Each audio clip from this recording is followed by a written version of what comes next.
ለሶማሌላንድ እውቅና የሰጡት የእስራኤሉ ጠቅላይ ሚኒስትር ቤንያሚን ኔታንያሁ በከባድ ተቃውሞ ውስጥ ሆነው በገና እረፍት ላይ ያሉትን ፕሬዚዳንት ዶናልድ ትራምፕን ለማናገር ፍሎሪዳ ገብተዋል። የሰሞኑ የአፍሪካው ቀንድ ትኩሳት አንዱ የውይይት ርዕስ ነው። በመግቢያችን ላይ የተከታተላችሁት ይህንኑ ነው፣ ይዘነዋል።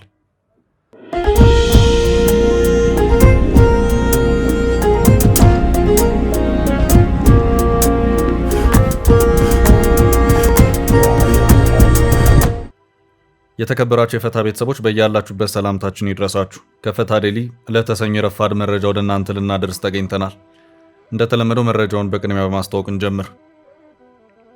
ኤርትራ ጉዳዩን የተባበሩት መንግስታት የጸጥታው ምክር ቤት ሊመለከተው ይገባል፣ ይሄ ነገር እንደውም ዝም ብሎ ድንገት ዱብ ያለ ነገር አይደለም፣ ውስጡን ሲብላላ ቆይቶ የፈነዳ ነው ስትል አስታውቃለች።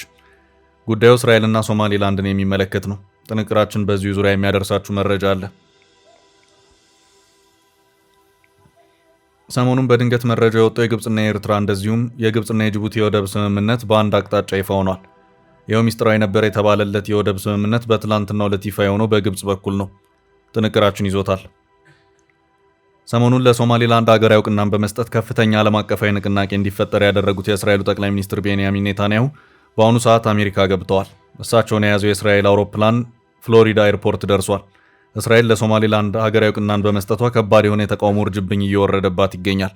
የትራምፕና ኔታንያሁ አንደኛው የውይይት አጀንዳ የሆነው ከያዝናቸው መረጃዎች መካከል ነው።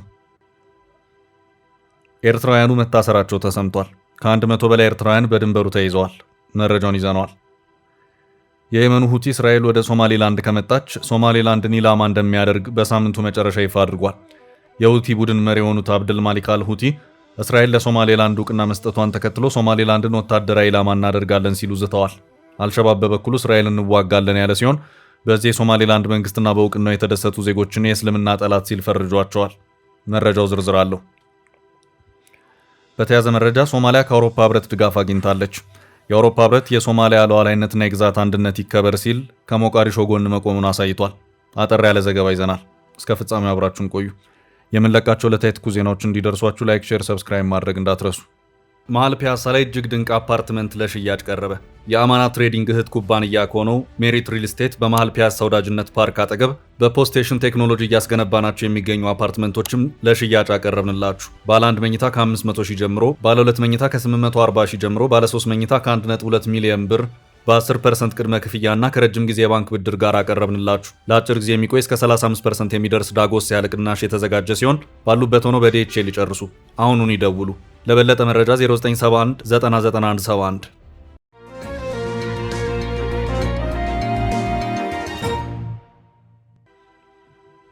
የወደቡ ሚስጥራዊ ስምምነት ይፋ ወጣ። ግብጽ ኢትዮጵያ በዋነኝነት የምትጠቀምበትን የጅቡቲውን ዶራሌ ወደብንና የኤርትራውን የአሰብ ወደብ ለማልማት ከሁለቱ ሀገራት ጋር ሚስጥራዊ ስምምነት ያደረገች መሆኑን ከሰሞኑ የተባበሩት ኤሚሬትሱ ዘናሽናል ማስታወቁ አይዘነጋም። ዘገባው የካይሮ ምንጮች የመረጃውን አድርሰውኛል ሲል የተሰራጨ ሲሆን የኤርትራ መንግስት መረጃውን የማስተባበል አይነት አካሄድን ሲከተል ታይቷል። በዚሁ መረጃ ዙሪያ ጅቡቲ ያለችው ነገር ባይኖርም በትላንትናው ዕለት ከወደ ግብጽ የወጡ መረጃዎች የሁለቱ ሀገራት ይፋ ሆኖ የግብጽ ባለስልጣናትም ወደ ጅቡቲ ያመሩበት ሁኔታ ታይቷል። የግብጹ አህራም ኦንላይን እና ሲጂቲኤን አፍሪካ ዘገባውን ካሰራጩት መገናኛ ብዙሃን መካከል ናቸው። በኢንዱስትሪ ልማት ትራንስፖርት አገልግሎት ጉዳዮች የግብጽ ምክትል ጠቅላይ ሚኒስትር የሆኑት ካሜል አልዘዋሪ የመሩት የግብጽ ልዑካን ቡድን በትላንትናው ዕለት ወደ ጅቡቲ በማምራት የመከረ መሆኑን የወጡት መረጃዎች አመላክተዋል። በዚህም ሁለቱ ሀገራት በባህር ትራንስፖርት፣ ሎጂስቲክስ ዞን እና በአረንጓዴ ኤነርጂ ዙሪያ አብረን በትብብር እንሰራለን ማለታቸውም ታውቋል። የጅቡቲ ባለስልጣናት ወደቡን እየተዘዋወሩ ለግብጽ ልዑካን ቡድን አባላት ያስጎበኙ መሆኑም ታውቋል። ሚኒስትሩ ወደ ጅቡቲ ጉዞ ያደረጉትም የግብጽ ባለሀብቶችን ጭምር አካተው ነው። ኢትዮጵያ ለጅቡቲ ኤሌክትሪክ ኃይል አቅርቦትን የምታቀርብ ሲሆን ግብጽ በአንጻሩ ጅቡቲ የራሷን ኤሌክትሪክ ኃይል ከፀሐይ ኃይል በማግኘት ራሷን እንድትችል ስትወተውት ከርማለች። በዚህም የግብጽ ባለስልጣናት የጅቡቲ ጉብኝት አንዱም የውይይት አጀንዳ የጅቡቲ የፀሐይ ኃይል የኤሌክትሪክ አቅርቦት ጉዳዩም ነው ተብሏል። ግብጽ የኤርትራና ጅቡቲ ወደቦችን ለማልማት ከሀገራቱ ጋር ከስምምነት መድረሷን በተመለከተ ሰሞኑን ዘናሽናል ጋዜጣ ይፋ ባደረገ ማግስት በአዲስ አበባ አንድ ውይይት የተካሄደ መሆኑ የሚታወስ ነው። ውይይቱ የተካሄደው ከውጭ ጉዳይ ሚኒስትር ዴኤታ አምባሳደር ሀድራ አበራና በጅቡቲ የኢትዮጵያ አምባሳደር አብዲ መሐመድ ኢቤን መካከል ነው። ውይይቱን ተከትሎም የውጭ ጉዳይ ሚኒስቴር በፌስቡክ ማህበራዊ ትስስር ገጹ በኩል ባሰራጨው መረጃው በዚህ ውይይት ወቅትም ሚኒስትር ዴኤታው ሀድራ በሁለቱ ሀገራት መካከል ያለው የቆየ ስትራቴጂያዊ ግንኙነት በሁለትዮሽና ቀጠናዊ ጥቅሞች ላይ የተመሰረተ ግንኙነት የበለጠ ማጠናከር አስፈላጊ መሆኑን አመልክተዋል ብለዋል። ኢትዮጵያ የሁለትዮሽ ንግድን፣ ትራንስፖርትን፣ ሎጂስቲክስን፣ ኢነርጂንና ቀጠናዊ ትስስርን በመሰሉ ስራዎች ላይ በተጀመሩት ሂደቶች ላይ በላቀ ደረጃ ቁርጠኛውን የመቀጠል ፍላጎት ያላት መሆኑን ሚኒስትር ዴኤታው ለጅቡቲው አምባሳደር እንደገለጹላቸው በመረጃው ተመላክቷል።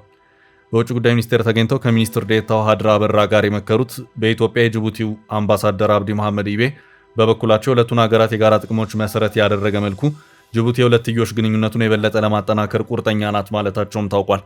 በቀጣይም የሁለቱ ሀገራት ሚኒስትሮች የጋራ ጉባኤ ተጠርቶም በጋራ ስትራቴጂካዊ በሆኑ ጉዳዮች ላይም የሚመክሩ መሆኑም ታውቋል።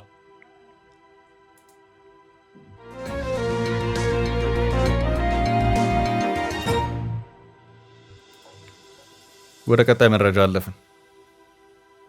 ድንገት የፈነዳ አይደለም። ኤርትራ ከሰሞኑ የአፍሪካው ቀንድ የፖለቲካ ትኩሳት ጋር በተያያዘ ኤርትራ አለሁ በማለት ድምጿን አሰምታለች። ባለፈው አርብ እስራኤል ለሶማሌላንድ ሀገራዊ እውቅና የሰጠች መሆኑን ማሳወቋን በመከተል በርካታ ሀገራት፣ ቀጠናዊና አህጉራዊ ድርጅቶች ተከታታይ ተቃውሟቸውን እያሰሙ ይገኛሉ። ከዚሁ ጋር በተያያዘም በሀገር ደረጃ ግብጽ፣ ጅቡቲን፣ ሳውዲ አረቢያን፣ ቱርክን ጨምሮ 21 የሚሆኑ ሀገራት የእስራኤል የሶማሌላንድ እውቅና የሶማሊያን የግዛት አንድነትና ሉዓላዊነት የሚጥስ ነው በማለት ተቃውሟቸውን ያሰሙ ሲሆን የአፍሪካ ህብረት፣ አረብ ሊግና ኢጋድም ጭምር ተቃውሟቸውን ያሰሙ መሆኑ የሚታወስ ነው። ኤርትራም ይህንኑ ተቃውሞ የተቀላቀለች መሆኗን በማስታወቂያ ሚኒስቴር መስሪያ ቤቷ በኩል በለቀቀችው መግለጫው አስታውቃለች። ኤርትራ በዚሁ መግለጫዋም አሁን በግልጽ አደባባይ የወጣው ተውኔት ሚስጥራዊ አይደለም፣ ውስጡን ሲብላላ የቆየ እንጂ በማለትም ይህ አካሄድ በመጨረሻም አደገኛ ቀጠናዊና ዓለም አቀፋዊ ቀውስ ይዞ ይመጣል በማለትም ያስጠነቀቀችበት ሁኔታ ታይቷል። ኤርትራውን እስራኤል ለሶማሌላንድ እውቅና የሰጠችበትን አካሄድ ተከትሎ መፍትሄው ከተባበሩት መንግስታት ይጠበቃል በማለትም ድርጅቱ ጉዳዩን በአጽንኦት ይመልከተው ስትልም አስታውቃለች። የኤርትራ ማስታወቂያ ሚኒስቴር በለቀቀው አጭር መግለጫ የማስታወቂያ ሚኒስትሩ የማነ ገብረ መስቀል የመንግስታቸውን መግለጫ በኤክስ ገጻቸው አጋርተው የጸጥታው ምክር ቤት አባላት የማያሸማ ምላሽ ሊሰጡበት እንደሚገባ ያሳሰቡበት ሁኔታ ታይቷል። መግለጫው በተለይ ከታይዋን ጉዳይ ጋር በተያያዘ ያለውን ጉዳይ ከግምት በማስገባት ቻይና ትልቅ ኃላፊነት ልትወጣ እንደሚገባም ጭምር ጠቁሟል።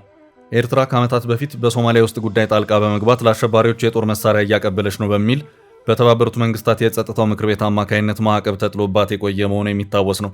ይህ ማዕቀብ የተነሳው ኤርትራ ከኢትዮጵያ ጋር ሰላም ማውረዷን ተከትሎ ነው። ከዚያ በኋላም ግብጽ ኤርትራንና ሶማሊያን በማስተባበር ጸረ ኢትዮጵያ ህብረትን ለመፍጠር ሞክራ ይኸው አካሄድም ብዙም ወደፊት ሳይገፋ ቀርቷል። የግብጽና ሶማሊያ ህብረት ሲቀዛቀዝ የኤርትራ ግብጽ ግንኙነት ግን ዛሬም እንደቀጠለ ይገኛል።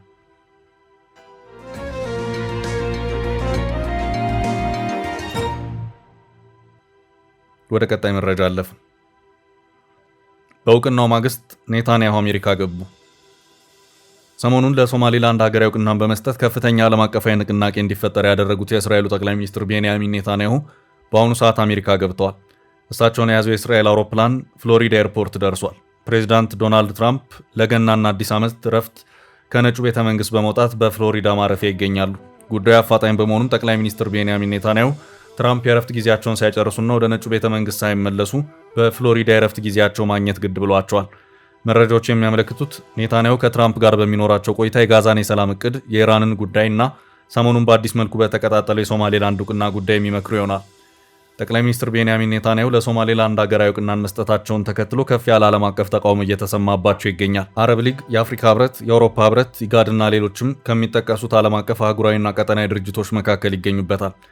ሁሉም በዚህ የእስራኤል የሰሞኑ የእውቅና አካሄድ ጠንከር ያለ ተቃውሟቸውን አሰምተዋል። ትራምፕ ከዚሁ ጋር በሰጡት መግለጫ የኔታንያሁን ውሳኔ ተከትዬ በሩጫ የምወስነው ውሳኔ የለም፣ ጉዳዩን ጊዜ ወስደንና በሚገባ አጢነነው የመጨረሻውን የማያዳግም ውሳኔያችንን የምናሳውቅ ይሆናል ሲሉ ተናግረዋል። በአሁኑ ሰዓት ኔታንያሁ ከትራምፕ ጋር በሚኖራቸው ቆይታ ትራምፕ የእሳቸውን ፈለግ እንዲከተሉ ጠንከር ያለ የማግባባት ስራን ይሰራሉ ተብሎ ይጠበቃል። ሶማሊያ የእስራኤልን አካሄድ ግልጽ የሆነ ወረራ በማለት አጥብቃ አውግዘዋለች። ሌሎች ሀገራትም ከጎኗ እንዲቆሙ እየወተወተች ትገኛለች።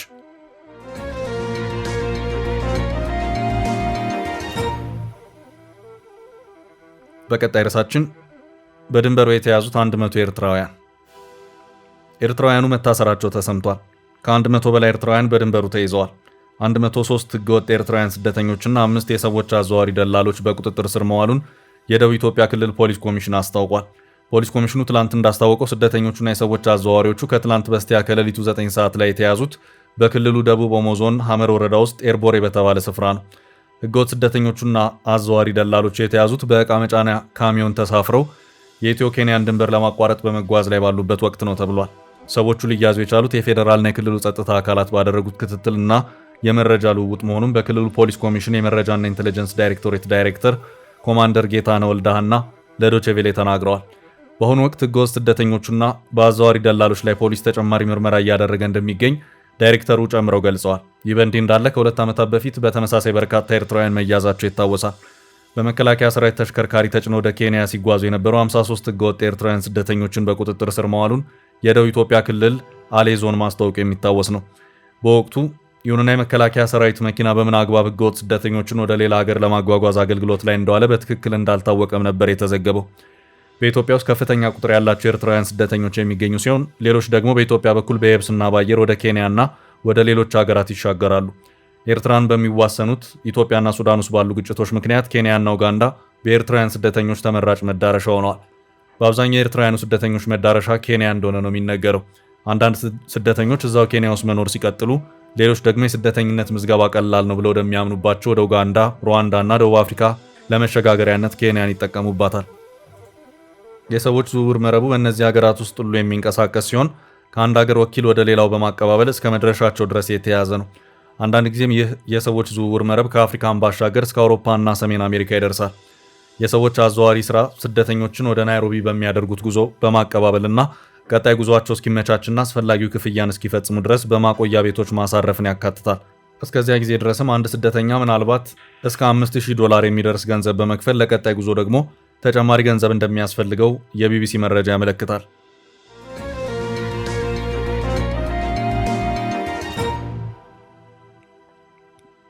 በቀጣይ መረጃችን የየመኑ ሁቲ ሶማሊላንድን ኢላማ አደርጋለሁ አለ። የሁቲና አልሸባብ የእስራኤል ዛቻ። እስራኤል ወደ ሶማሊላንድ ያመጣት ጉዳይ በየመኑ ሁቲ ቡድን ጋር በቀጥታ የሚገናኝ ነው። ከሶማሊላንድ ትይዩ ባህሩን ተሻግሮ የሚገኘው ሁቲ ባለፉት 2 ዓመታት በቀይ ባህርና የባባል መንደብ የውሃ ክልል የእስራኤል መርከብ እንቅስቃሴን ሲያውክ ሰንብቷል። እስራኤል ለጸጥታው እውቅና በመስጠት ሶማሊላንድን አጋር ማድረጓ ታዲያ ከሁቲ ቡድን ቀጥተኛ መልስ ተሰጥቶታል። የየመኑ ሁቲ እስራኤል ወደ ሶማሊላንድ ከመጣች ሶማሊላንድን ኢላማ እንደሚያደርግ ነው በሳምንቱ መጨረሻ ይፋ ያደረገው። የሁቲ ቡድን መሪ የሆኑት አብድልማሊክ አልሁቲ እስራኤል ለሶማሊላንድ እውቅና መስጠቷን ተከትሎ ሶማሊላንድን ወታደራዊ ኢላማ እናደርጋለን ሲሉ ዝተዋል። የእስራኤል በሶማሊላንድ መገኘት አርጌሳን ወታደራዊ ኢላማችን ያደርጋታል ነው ያሉት። እስራኤል በሶማሊላንድ መገኘት ለሶማሊያና ለየመን አደጋ ነው፣ ይህንን በዝምታ አንመለከትም ብለዋል። የሁቲ አለቃ በጽሁፍ ባወጡትና በቡድኑ ሚዲያዎች ላይ በተሰራጨ መግለጫ ነው ይህንን ያሉት። ሶማሊላንድ እውቅናውን ተቀብላ ለእስራኤል በቀይ ባህር ወታደራዊ አክሰስ ትሰጣለች ተብሎ ይጠበቃል። እስራኤል ከሶማሊላንድ ጋር ያደረገችው ስትራቴጂክ ግንኙነት ለሁቲ ቡድን ህልውና ስጋት የሚደቅን ነው። ሁቲ እንደ አውሮፓ አቆጣጠር ከ2023 አንስቶ እስራኤል በጋዛ ለከፈተችው ጥቃት መልስ በቀይ ባህርና በቀጥታ ወደ እስራኤል በመተኮስ መልስ ሲሰጥ እንደነበር ይታወሳል። ሁቲ ከእስራኤል ጋር ግንኙነት አላቸው የተባሉ መርከቦች ላይ በርካታ ጥቃቶች ያደረሰ ሲሆን በቀይ ባህር የዓለም አቀፍ የባህር እንቅስቃሴን ማውኳል። ቡድኑ ከጋዛ የተኩስ አቁም ስምምነት ወዲህ በእስራኤል ላይ የሚሰነዘረውን ጥቃት አቁሟል። ራሷን እያስተዳደረች ላለፉት 3 አስርተ ዓመታት የቆየችው ሶማሌላንድ በዲፕሎማሲ ከዓለም ተገላ የቆየች ሲሆን አሁን ከእስራኤል እውቅና ማግኘቷን ተከትሎ የትኩረት ማዕከል ሆናለች። ሁቲ ላለፉት 2 ዓመታት ብቻ ከ190 በላይ መርከቦች ላይ ጥቃት ያደረሰ ሲሆን በቀይ ባህር የሚደረጉ የንግድ መርከቦች ጉዞ ረጅሙን የአፍሪካ አህጉር መዞር ግድ የሚለውን መንገድ እንዲከተል አስገድዷል። በግብፁ ስዊዝ ካናል በኩል የሚደረገው ጉዞ 60 በመቶ ያህል በ2 ዓመታት ውስጥ ቀንሷል። ረጅሙ ጉዞ ታዲያ በዓለም ገበያ በሸቀጦችና ዕቃዎች ዋጋ ላይ ከፍተኛ ጭማሪ እያስከተለ ነው። ሁቲ ለፍልስጤም ሕዝብ ያለውን አጋርነት ለማሳየት በቀጥታ ወደ እስራኤል ሚሳኤልና ሮኬቶችን ሲተኩስ የነበረ ሲሆን በመቶዎች የሚቆጠሩ ጥቃቶችን ወደ እስራኤል የወደብ ከተማ ኢሊያት፣ ማዕከላዊ እስራኤል፣ ቴል አቪቭ እና አቅራቢያው በመተኮስ ኢላማ አድርጓል። የቤንጉሪዮን ዓለም አቀፍ አየር ማረፊያ በጊዜያዊነት እንዲዘጋ የሁቲ ጥቃት አስገድዶም ነበር። እስራኤልም የቡድኑ አመራሮችና አባላት የገደለችባቸው በርካታ ድብደባዎች ሳና ኤርፖርትና በሁዴዳ ወደብ ላይ መፈጸሟ ይታወሳል። ሁቲ በኢራን የሚደገፍ ቡድን ሲሆን ኢራን ሰራሽ ድሮኖች፣ ሚሳኤሎችና ሮኬቶች ከፍተኛ ክምችት ያለው ነው። ሁቲ በሶማሊያ ከሚንቀሳቀሰው አልሸባብ ጋር ግንኙነት ያለው ሲሆን በድሮን ውጊያ ቡድኑን ማስታጠቅና ማሰልጠኑ ይነገራል። አልሸባብም ባለፈው ሳምንት መጨረሻ እስራኤልን በተመለከተ ከፍተኛ ማስጠንቀቂያ አሰምቷል። አልሸባብ በሶማሊላንድ ያለው እንቅስቃሴ በእጅጉ የተገደበ ቢሆንም የእስራኤል ለራስ ገዝ እውቅና መስጠትም ሆነ ወደ ሶማሊላንድ መምጣትን አውግዞ እስራኤልን እንደሚፋለም ገልጿል። ቡድኑ በቃል አቀባዩ አሊ ዴሬ በኩል ባወጣው መግለጫ እስራኤል በአፍሪካ ቀንድ ለመገኘት የምታደርገው ጥረት ከባድ የጦር መልስ እንደሚያስከትል ገልጿል። እስራኤልን ተስፋፊ ሲል የወረፈው ቡድኑ ቴል አቪቭ ለሶማሊላንድ የሰጠችውን እውቅና የሚያሳፍርና ታላቅ ውርደት በሚሉ ቃላት ገልጾታል። ሶማሊላንዶች የእስራኤልን ዕውቅና ተከትሎ መደሰታቸው አልሸባብን ያበሳጨ ሲሆን ሶማሊላንድና መንግስቷን የእስላም ጠላቶች ሲል ገልጿቸዋል።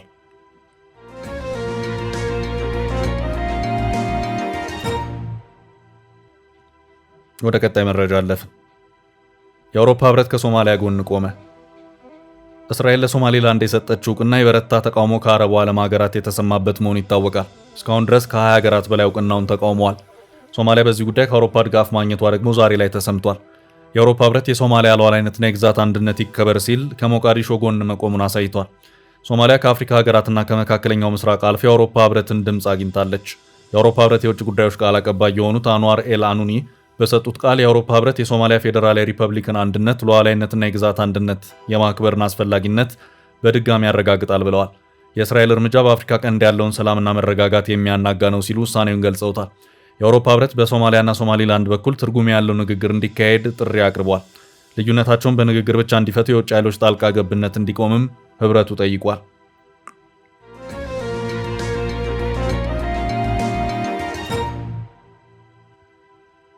በቀጣይ ርዕስ የትራምፕና ዜሌንስኪ ንግግር። ዶናልድ ትራምፕና ቮሎዲሚር ዜሌንስኪ በፍሎሪዳ የዩክሬንን ጦርነት ለማስቆም ውይይት አካሂደዋል። ዜሌንስኪ ባለ 90 ነጥቦች አዲስ የሰላም ስምምነት ሀሳብ ይዘው ነበር ወደ አሜሪካ የመጡት።